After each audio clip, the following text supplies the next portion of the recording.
दुर्भाग्य से कोविड-19 की दूसरी लहर तेज़ी से बढ़ती दिखाई दे रही है। ऐसे में पुलिस और जनता दोनों को ही कुछ चुनौतियों का सामना करना पड़ सकता है। पुलिस के समक्ष जनता द्वारा नियमों का उल्लंघन करने संबंधी चुनौतियां पेश आ सकती हैं। जैसे धार्मिक स्थलों, प्रतिष्ठानों और सार्वजनिक परिवहन के साधनों में सोशल डिस्टेंसिंग का पालन न करना, मास्क न पहनना।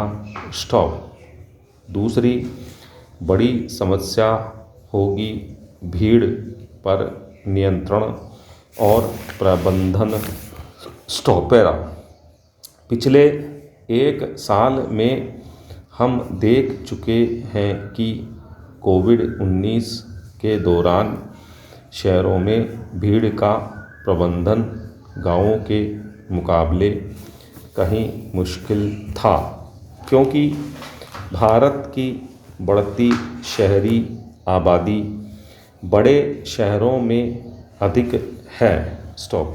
गौरतलब है कि भारत की शहरी जनसंख्या जहां 1951 में 60 लाख थी, वह अब करीब 50 करोड़ हो गई है।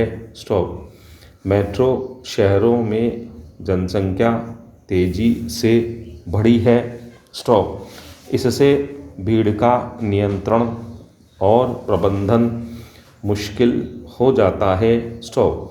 भारत में राजनीतिक व गैर राजनीतिक कारणों से गाहे बगाहे भीड़ एकत्र होना रोज़मर्रा का काम हो गया है। बीमारियों, महामारियों व अन्य प्राकृतिक आपदाओं के चलते भीड़ प्रबंधन के बेहतर तरीकों की ज़रूरत है। मोबाइल फ़ोन और सोशल मीडिया भी सशक्त टूल बन चुके हैं। नेता लोग भीड़ के इस्तेमाल के नए नए तरीके अपनाने लगे हैं, जिससे मामला और जटिल हो जाता है। भारत की जनसंख्या तो बढ़ गई और घटनाएं भी कई गुना बढ़ गई हैं, लेकिन बड़े शहरों में पुलिस तंत्र में कोई बदलाव नहीं आया। संयुक्त राष्ट्र द्वारा निर्धारित प्रति 1 लाख की आबादी पर 222 पुलिस कर्मियों के मुकाबले भारत में प्रति 1 लाख की आबादी पर 140 पुलिस कर्मी ही हैं। इन रिक्तियों को भरने के लिए कोई खास प्रयास नहीं किए गए। हाँ, तकनीक ने भीड़ का प्रबंधन करना कुछ आसान ज़रूर कर दिया है। कमज़ोर क्षमता और अतिरिक्त फंड के अभाव में तकनीक ही पुलिस की सहायक बनी है। आजकल वीडियोग्राफी, ड्रोन और सीसीटीवी कैमरों का व्यापक इस्तेमाल होता है, जो भीड़ की निगरानी करने में काफ़ी सहायक हैं। अफवाहों पर रोक लगाने में सोशल मीडिया काफ़ी सहायक रहा है।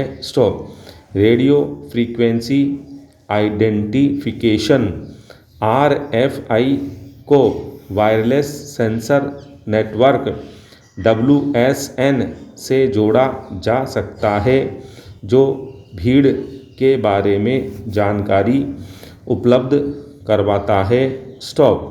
क्लाउड कंप्यूटिंग को इस प्रकार विकसित किया गया है कि भीड़ की जानकारी संबंधी डेटा प्राप्त किया जा सके। महामारी के प्रबंधन में मानव संसाधन की कमी के चलते कई क्षेत्रों में पुलिस विभाग आउटसोर्सिंग कर रहा है। स्टॉप। कुछ समय बाद कई क्षेत्रों में प्राइवेट सेक्टर काफ़ी सक्षम हो जाएगा। स्टॉप। भीड़ के नियंत्रण के लिए प्राइवेट एजेंसियों की मदद ली जा सकती है, परंतु आवश्यक तकनीकी कौशल के लिए पुलिस को समय समय पर प्रशिक्षण मिलना जरूरी है। स्टॉप।